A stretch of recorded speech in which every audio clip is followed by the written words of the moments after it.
Ei, você aí que assistiu NCIS, você se lembra daquela cientista forense, gótica de rabo de cavalo preto, batom escuro e aquele copo vermelho gigante de Cafol sempre na mão? Aquela garota brilhante que resolvia crimes impossíveis dentro de um laboratório cheio de tecnologia e música alternativa tocando no fundo? Durante 15 anos, ela foi o coração pulsante da série mais assistida do mundo. Mais de 57 milhões de pessoas ao redor do planeta sintonizavam suas telas para vê-la. No Brasil, o canal AXN batia recordes de audiência toda vez que seu rosto aparecia. Ela era Abby Ciuto, a cientista forense gótica que conquistou gerações inteiras. Mas, por trás das câmeras, uma guerra silenciosa estava acontecendo. Uma guerra que quase a matou. Prepare-se para descobrir por que ela precisou contratar um investigador particular para se proteger no próprio trabalho. O ataque brutal que a deixou paralisada e a impediu de falar por 36 horas. E o acordo milionário que a CBS pagou para manter tudo em segredo. Antes de continuarmos, acesse agora cinecultura.canalnoyoutube.com e baixe gratuitamente nossa lista exclusiva com os 100 melhores filmes dos anos 80. É grátis, é completa e vai mudar sua forma de ver cinema clássico. Paul Perret nasceu em 27 de março de 1969 em Nova Orleans, Louisiana. Mas ao contrário das histórias românticas de artistas que crescem em um único lugar, Paul nunca teve a chance de criar raízes. Seu pai trabalhava na indústria ferroviária, um trabalho que exigia mudanças constantes. Antes mesmo de completar 15 anos, ela já havia morado em 14 cidades diferentes, espalhadas pelo sul dos Estados Unidos. Imagine a solidão de uma criança que jamais consegue criar vínculos duradouros. Cada vez que ela começava a se acostumar com uma escola, com amigos, com um quarto que finalmente parecia seu, a família precisava partir novamente. Ela aprendeu a ler pessoas rapidamente,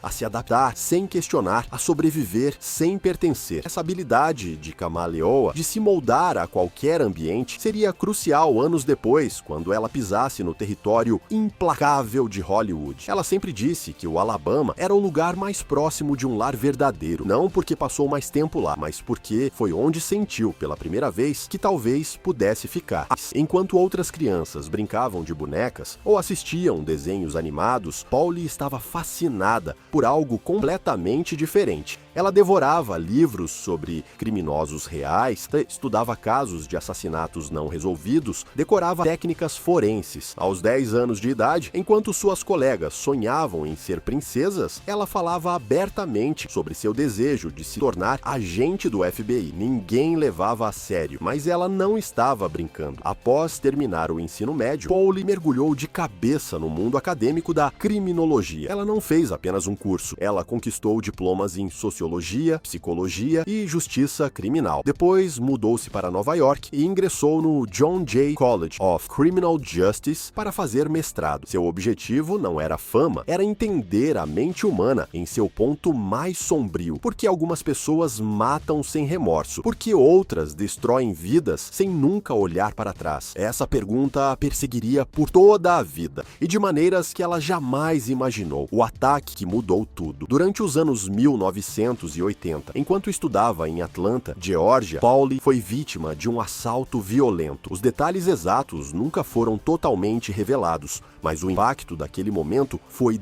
devastador. Ela não apenas sobreviveu fisicamente, ela transformou o trauma em combustível. A partir daquele dia, Paul se tornou uma defensora incansável de vítimas de violência. Ela usou sua voz, sua plataforma e cada oportunidade que teve para apoiar pessoas que haviam passado pelo mesmo terror. Ela nunca esqueceu como era estar do outro lado, e isso moldou não apenas sua carreira, mas sua identidade. Quando Paul finalmente chegou a Nova York para continuar seus estudos, ela tinha apenas $71 no bolso. Não era dinheiro suficiente para alugar um quarto. Mal dava para comer por uma semana, mas ela não voltou para trás. Ela trabalhou como bartender em clubes underground, onde o ambiente era tão caótico caótico quanto perigoso. Com um moicano no cabelo e botas de combate nos pés, ela se misturava perfeitamente à cena noturna, alternativa da cidade. Durante o dia, ela distribuía panfletos usando patins para ganhar alguns dólares extras. À noite, cozinhava em barcos de jantar turístico. Ela fazia qualquer coisa para sobreviver. E enquanto fazia tudo isso, continuava estudando. Ela assistia a aulas, escrevia trabalhos, fazia provas. Sua rotina era exaustiva, mas ela nunca desistiu. Anos depois, Paul lhe disse que aqueles dias terríveis foram sua melhor escola. Ela não estava apenas lendo sobre comportamento humano em livros. Ela estava vivendo isso todos os dias. Aos 15 anos de idade, Paul fez sua primeira tatuagem. Na época, isso era impensável para uma garota criada no sul conservador dos Estados Unidos, onde a igreja ditava as regras e qualquer forma de rebeldia era punida com desaprovação coletiva. Ela foi criada em uma família religiosa rígida, onde assistir televisão ou ir ao cinema era considerado pecado. Sua aparência externa era de menina modelo, cabelos loiros, tranças perfeitas, sorriso educado, mas por dentro ela sabia que não se encaixava naquele molde. As tatuagens se tornaram sua forma de expressão, sua maneira de gritar ao mundo que ela não seguiria as regras impostas por outros. Ao longo dos anos, Paul colecionou cerca de 20 tatuagens. Cada uma contava uma história, cada uma era um ato de liberdade. Seu corpo se tornou uma tela de resistência contra tudo o que tentaram fazer dela. No início dos anos 1990, Paul finalmente chegou a Los Angeles com apenas $71. Ela vinha de Nova York, onde havia sobrevivido à base de bicos e sacrifícios. Em Hollywood, a realidade não foi diferente. Ela dormia no chão da casa de amigos. Aceitava qualquer trabalho que aparecesse. Ela chegou a fazer dublagem para um serviço telefônico de músicas apenas para pagar o aluguel. A atuação não era um sonho de infância, era uma saída de emergência. Ela queria trabalhar com criminologia, mas isso não pagava as contas. Então ela tentou atuar e descobriu que tinha talento. Um dos trabalhos mais humilhantes e ao mesmo tempo transformadores foi passear com cachorros ao longo da Sunset Boulevard. Ela ganhava apenas $5 por dia, mas foi durante uma dessas caminhadas que ela encontrou um pitbull abandonado na rua. Ela o levou para casa e deu o nome de Cecé. Esse cachorro não foi apenas um animal de estimação, foi sua companhia nos momentos mais solitários. Foi sua família quando ela não tinha ninguém. E anos depois, quando Paul entrou em conflito com um colega de trabalho por causa de um cachorro agressivo, a memória de Cici deu ainda mais peso à sua posição. A primeira grande oportunidade de Paul não veio de uma audição tradicional. Ela estava sentada em um café quando ouviu, por acaso, alguém falando sobre um teste para o programa The Drew Carey Show. Ela nem estava procurando trabalho naquele momento, mas aquela conversa casual mudou tudo. Ela conseguiu o papel de Darcy, uma figurante que apareceu em 4 episódios ao longo de 2 anos. Não era muito, mas foi o suficiente para abrir portas. A partir daí, ela começou a aparecer em séries como Frasier e Murder One. Cada pequeno papel a levava um passo mais perto de algo maior. Em 2000, Paul participou do filme Almost Famous, dirigido por Cameron Crowe. Ela interpretou Alice Wisdom, uma DJ de rádio. O papel era pequeno, mas o filme se tornaria um clássico cult. Trabalhar ao lado de Philip Seymour Hoffman e outros grandes nomes foi uma experiência transformadora. Naquela época, Paul ainda estava longe de ser uma estrela, mas cada projeto a preparava para o momento em que tudo mudaria. Em 2003, Paul entrou na sala de audição para NCIS, vestindo jeans largos, tênis e uma camiseta branca simples. Ela era loira natural. Nada em sua aparência sugeria a personagem gótica que ela estava prestes a interpretar. Mas Don Belisário, o criador da série, olhou para ela e disse imediatamente: é ela. Kevin Lawson, amigo próximo de Paul, confirmou anos depois que ela nem precisou se esforçar. Sua energia cafeínada, seu jeito acelerado de falar, seu hábito de abraçar todo mundo. Tudo isso era Paul, sendo ela mesma. Abby Ciuto não foi uma construção, foi uma extensão de quem ela realmente era. E esse momento mudou tudo. Embora a CBS nunca tenha divulgado dados oficiais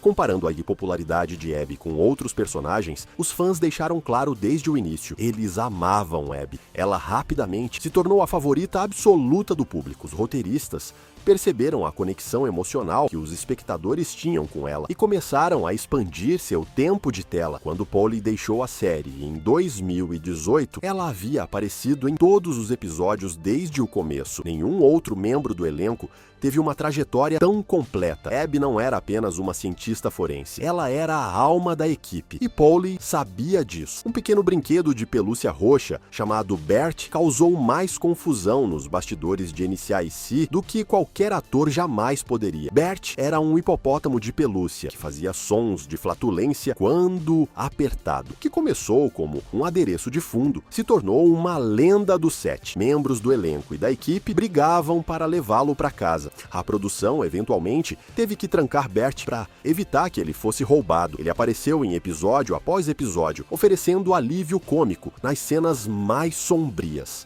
Bert não era merchandise oficial, mas ele se tornou inesquecível. Polly levou a ciência forense a sério. Quando o terceiro episódio da série, Sea Dog, foi ao ar em outubro de 2003, ficou claro que Abby realmente entendia do que estava falando. Mas isso não foi acidente. Polly trabalhou com especialistas forenses reais. Ela estudou análise de DNA, balística, protocolos de laboratório. Ela não apenas memorizava as falas, ela entendia o significado por trás delas. Isso fez com que Abby fosse mais do que uma personagem de TV. Ela parecia alguém que poderia entrar em um laboratório real do NCIS e começar a trabalhar imediatamente. O coração de Polly estava nas causas que importavam. O comprometimento de Polly ia muito além da atuação. Ela dedicou anos de sua vida a causas humanitárias. Uma das mais importantes foi o programa Pups for Patriots, da American Humane, que conecta cães de serviço treinados a veteranos que sofrem de estresse pós-traumático e lesões cerebrais traumáticas. Cada um desses cães pode custar até $30 mil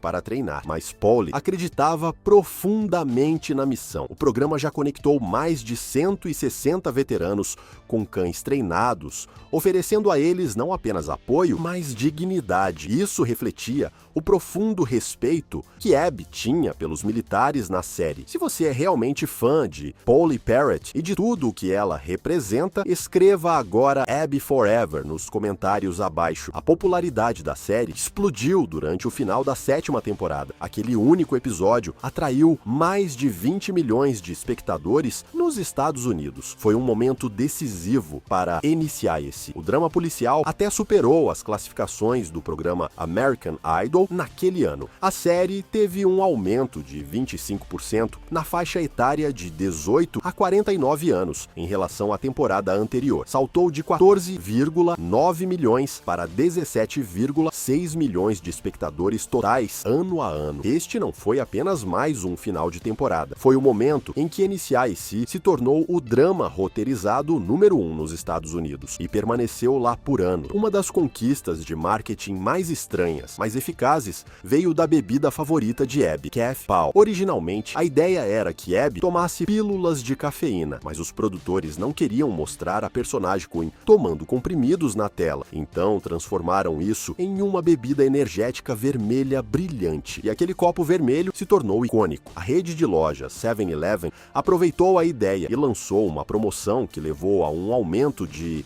14% nas vendas de bebidas energéticas em todo o país. Eles até fizeram copos temáticos de Caf-Pau para o feriado. O que a maioria dos fãs não sabia era que Polly nunca bebeu aquilo. Seus copos estavam sempre cheios de suco de cranberry. Polly nunca pediu um dublê, mesmo em cenas que a faziam sentir extremamente desconfortável. Ela sofria de claustrofobia severa, mas ainda assim filmava dentro de cenários apertados de necrotério sem ajuda. Um episódio chamado Bête Noire exigiu que ela enfrentasse esses medos em uma grande cena de reféns. Ela não recuou, ela continuou. Mesmo quando o set a fazia sentir que não conseguia respirar, ela permaneceu em personagem durante 15 anos. Ela nunca deixou o medo comprometer sua performance. Em segredo, Polly também criou uma história em quadrinhos na web durante seu tempo em NCIS. Ela usava o nome de usuário P e publicou uma série chamada Lab Babel, toda sobre as aventuras de Abby no laboratório. No início, ninguém sabia que era ela. O quadrinho tinha o humor de Abby, sua ciência, e até apresentava Bert, o hipopótamo. Eventualmente, os fãs descobriram, mas a parte mais surpreendente não foi o quadrinho, foi para onde o dinheiro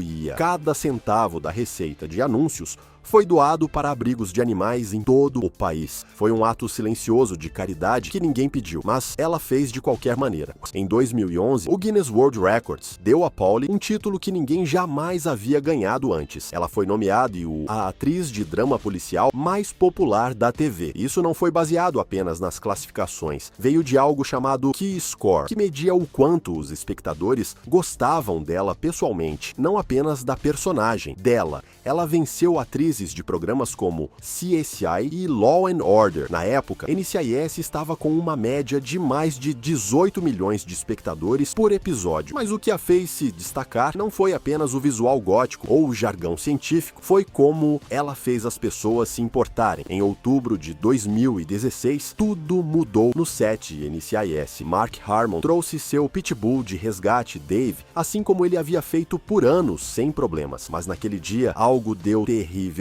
errado. O cachorro mordeu um membro da equipe tão gravemente que a pessoa precisou de 15 pontos. O ataque foi sério o suficiente para interromper a produção por 2 horas. Não foi apenas um susto rápido. A lesão deixou feridas físicas profundas e danos emocionais. O advogado de Harmon mais tarde admitiu que avisou sobre os riscos de trazer o cachorro de volta. Ainda assim, Dave retornou. O que antes era um set seguro e controlado, agora carregava uma corrente subterrânea de medo. Logo após o ataque do cachorro, Pauli exigiu que a CBS nunca permitisse que Dave ficasse perto do set novamente. Ela estava abalada, mas quando a rede deixou o cachorro voltar, ela ficou furiosa. Ela respondeu fazendo com que uma cláusula estrita fosse adicionada ao seu contrato da 15ª temporada. A partir daquele momento, ela nunca mais estaria na mesma cena que Harmon. Para os fãs, parecia um mistério. Na tela, eles nunca apareciam juntos. Nos bastidores, as filmagens tinham que ser programadas em torno deles. Suas cenas eram filmadas em dias diferentes, com equipes separadas. Os custos de produção aumentaram e todo o sistema se tornou mais difícil de gerenciar. Em seu episódio final, assistido por 15 milhões de pessoas, eles nem sequer compartilharam o mesmo prédio. Os editores tiveram que costurar o episódio cuidadosamente, criando a ilusão de conexão onde nenhuma existia. Então, em junho de 2019, Pauli tornou tudo público. Às 6 horas da manhã, ela postou um tweet que imediatamente enviou ondas de choque pela internet. Ela disse que estava aterrorizada com Harmon e que tinha pesadelos sobre ele atacá-la. Ela deixou claro que nunca voltaria para iniciar esse.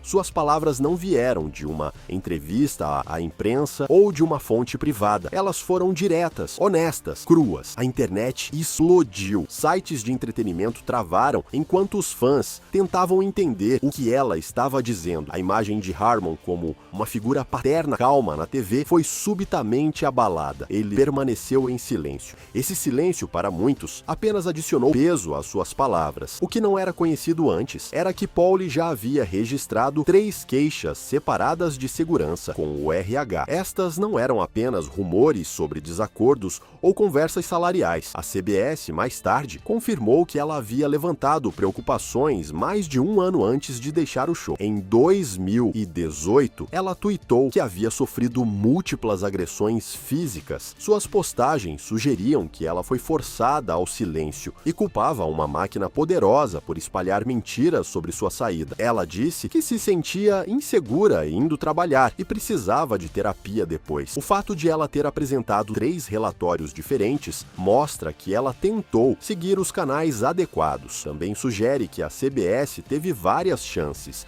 de tomar medidas mais fortes, mas não tomou. Para Pauli, o local de trabalho se tornou algo do qual ela tinha que escapar, não apenas deixar para trás. O momento mais sério veio quando relatórios revelaram que ela havia contratado um investigador particular. Ela não estava apenas desabafando, ela estava reunindo provas. O investigador documentou violações de segurança no set de NCIS e Pauli usou essas evidências para pressionar a CBS a chegar a um acordo privado. De acordo com várias fontes, a CBS pagou a ela algo entre 5 e 9 milhões de dólares. Isso não era sobre um roteiro ruim ou um corte salarial. Era sobre segurança e responsabilidade. O acordo veio com um rigoroso acordo de confidencialidade destinado a enterrar tudo. Na mesma época, a CBS já estava sob fogo por outros casos de má conduta. Eles acabaram de pagar 9,5 milhões de dólares para Elisa Dushku por assédio em um programa diferente. O dinheiro que Pauly recebeu sugere que seu caso era sério, o suficiente para arriscar grandes danos à marca da CBS e à carreira de Mark Harmon, se os detalhes algum dia viessem à tona.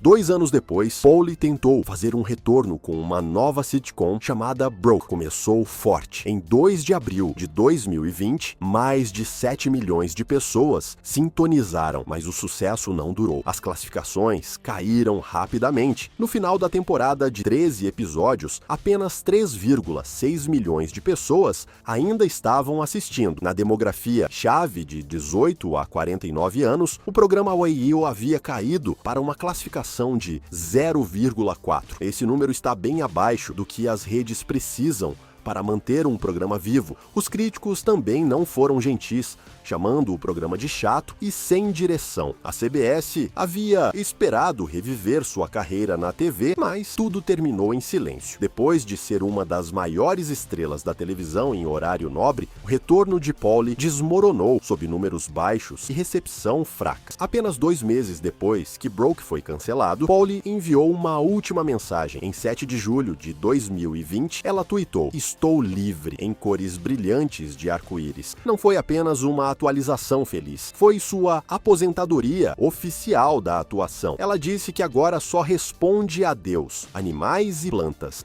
Seus cães de resgate, acrescentou, eram seus únicos juízes. Estava claro que ela não tinha intenção de voltar à indústria. Sua carreira de atriz durou mais de 25 anos, com mais de 350 episódios de Iniciais-se sozinha, mas agora ela estava pronta para sempre. Não houve entrevistas, nenhum plano, nenhuma turnê de despedida. Apenas uma única mensagem ousada que fechou a porta completamente, recusando milhões para manter seus valores. O que surpreendeu muitos foi o que veio depois. Mesmo depois de se aposentar, ela ainda estava sendo oferecida trabalho. Grandes programas como The Good Doctor e Law and Order SVU queriam que ela aparecesse em papéis de convidada. Esse tipo de papel geralmente paga entre 100 mil e 300 mil dólares. Para alguém com sua experiência e reconhecimento de nome, eram vitórias fáceis. Mas ela disse não era mais sobre dinheiro, era sobre paz. Mesmo tendo apoiado o SVU e suas causas no passado, ela se recusou a voltar àquele mundo. Recusar ofertas como essas mostrou que ela estava falando sério. Ela não estava perseguindo fama, ela estava protegendo seu próprio bem-estar. Na manhã de 2 de setembro de 2021, Pauly Perrette abriu os olhos e instantaneamente soube que algo estava errado. Todo o lado direito de seu corpo estava completamente dormente. Ela tentou ignorar, pensando que talvez tivesse apenas dormido em uma posição estranha, mas a sensação não voltou. Seu dedo tocando sua própria bochecha parecia pertencer a outra pessoa. Até o peso de seu laptop descansando em suas pernas não significava nada para sua pele. Foi quando o pânico tomou conta. Ela ligou para seu médico, que disse para não esperar. Em poucos minutos, ela estava em uma sala de emergência, cercada por equipe médica, confirmando o que ela mais temia. Aos 53 anos, ela estava sofrendo um derrame isquêmico massivo. Por 36 horas, sua voz desapareceu. Ela não conseguia falar nada. Quando sua fala finalmente voltou, suas primeiras palavras não foram dramáticas. Elas foram leves, até um pouco sarcásticas. Cara, sério? Mas a verdade era que seu médico não esperava que ela sobrevivesse além das 5 da tarde daquele dia. O derrame havia sido tão perigoso assim, a recuperação foi longa e exaustiva, com meses de terapia para a fala e habilidades motoras. Mas ela conseguiu, marcada, mas viva. O que a ajudou a sobreviver não foram apenas os médicos, foi Rosie. Rosie não era uma enfermeira ou membro da família. Ela era a cadela de resgate de Polly. Conforme o derrame se desenrolava, Rose não parava de cutucá-la com a pata, acordando-a bem a tempo. Aquele pequeno ato fez a diferença entre a vida e a morte. Cada minuto conta durante um derrame e Rose comprou aqueles minutos para ela. Polly sempre foi apaixonada por resgatar animais. Ao longo dos anos, ela adotou vários cães e frequentemente compartilhava o quanto eles significavam para ela. Mas isso foi diferente. A cadela que ela havia salvado acabou salvando-a de volta. Aquele momento a fez perceber que o vínculo delas ia muito além da companhia. Era sobrevivência. Esse senso de espiritualidade se aprofundou após o derrame. Polly começou a buscar paz em lugares tranquilos, longe de Hollywood. Ela começou a visitar um mosteiro beneditino em Big Sur 2 vezes por ano. Lá, ela aprendeu a desacelerar, a respirar, a ouvir. Os monges não tentaram convertê-la. Em vez disso, eles a ensinaram como sentar em silêncio, como orar de uma maneira que parecia real para ela. Ela criou uma oração simples que repete diariamente: obrigada por tudo e me perdoe por tudo. Nesses momentos de quietude, ela diz que houve orientação, não alto ou dramático, mas claro. Palavras como confio ou agora não chegam como sussurros. Essa não era a fé que ela conhecia crescendo. Naquela época, ela nem sabia como orar, mas agora, suas conversas com Deus parecem check-ins com um amigo. Esses retiros a ajudaram a trabalhar mais do que apenas o derrame. Eles a ajudaram a processar anos de trauma, incluindo o abuso passado e um ataque brutal em 2015 que a deixou abalada e aterrorizada. Mesmo enquanto enfrentava a dor pessoal, Polly continuou encontrando maneiras de dar. Ela se tornou produtora executiva de um documentário chamado Studio One Forever, um projeto que significava muito para ela. O filme explora a história do Studio One, a primeira discoteca gay da América, que operou em West Hollywood de 1974 a 1994. Não era apenas uma boate, era um lugar onde a comunidade LGBTQ encontrou liberdade, alegria e uns aos outros, especialmente durante os dias aterrorizantes do início da crise da AIDS. O filme apresenta histórias de celebridades que estiveram lá, como Bruce Vilanch e Chita Rivera, mas a razão de Polly para fazê-lo era simples. Ela queria que essas vozes fossem ouvidas. Ela queria que as pessoas soubessem que Studio One não era apenas uma pista de dança, era um lugar seguro em um tempo perigoso. O projeto estreou no Festival de Cinema Outfest LA de 2023 e se tornou uma celebração de história, resiliência e comunidade. Mas parte de seu trabalho mais significativo nunca chegou às manchetes. Em 2015, ela ajudou silenciosamente